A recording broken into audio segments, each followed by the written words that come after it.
जळगाव चोपडा तालुक्यातील अक्कलखेडा येथे प्रेमसंबंधातून एक धक्कादायक घटना घडली आहे। शिरपूर तालुक्यातील युवकाने 40 वर्षीय विवाहित महिलेच्या डोक्यात गावठी कट्ट्याने गोळी झाडून तिचा खून केला आणि नंतर स्वतःवरही गोळी झाडून आत्महत्या केली। घटना आज सकाळी 10:30 वाजेच्या सुमारास घडली। विवाहितेची मुलगी शाळेतून घरी आल्यानंतर दरवाजा उघडताच घरात रक्ताने माखलेले दोघे मयत अवस्थेत आढळले। दोघांच्या डोक्याला गोळी लागलेली होती। घटनास्थळी पोलीस उपविभागीय अधिकारी अण्णासाहेब घोलप, पोलीस निरीक्षक मधुकर साळवे व फॉरेन्सिक पथक दाखल झाले। प्राथमिक तपासात हे प्रेमसंबंधातून घडलेले असल्याचे दिसून येत आहे। युवकाचे नाव देवा धनगर असे सांगण्यात येत आहे। पोलीस अधिकाऱ्यांनी सांगितले की सदर घटना प्रेमसंबंधातील असून संपूर्ण तपासानंतरच अधिक माहिती समोर येईल। दोघांच्या मृतदेहांना उपजिल्हा रुग्णालयात हलवण्यात आले असून पुढील तपास सुरू आहे। अधिक अपडेट जाणून घेण्यासाठी GR महाराष्ट्राला सबस्क्राइब करा।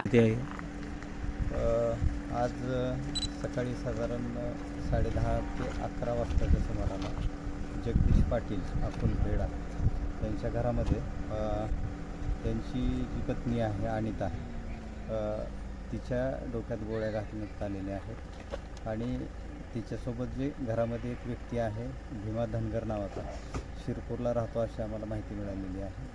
तर त्या व्यक्तीच्या पण त्याने पण असं डोक्याला गोळ्या मारून आत्महत्या केली असं प्रथमदर्शनी दिसत आहे। अजून काही नक्की तपासांती काय निष्पन्न होईल सांगता येत नाही, पण त्यांच्या पण डोक्यात गोळी लागलेली आहे।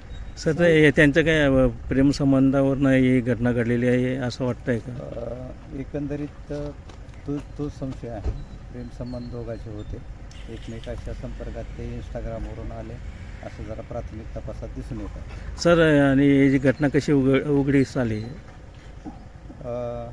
ज्यावेळी त्या अनिताची एक लहान मुलगी आहे, शाळेतून आली, दरवाजा बंद होता, तिनं हात घालून दरवाजा उघडला तर तिला ती आई आणि तो व्यक्ती तिथं समोर रक्ताच्या थरोड्यात पडलेला दिसला। साधारणतः तिला तिच्या वडिलाला फोन केला, वडील कुठतरी शेतात बाहेर गेले होते, त्याच्यानंतर तिची गोळी झाली। काय होईल सर त्या दोघांचं? अनिताचं वय असेल साधारण 40च्या आसपास दोघं।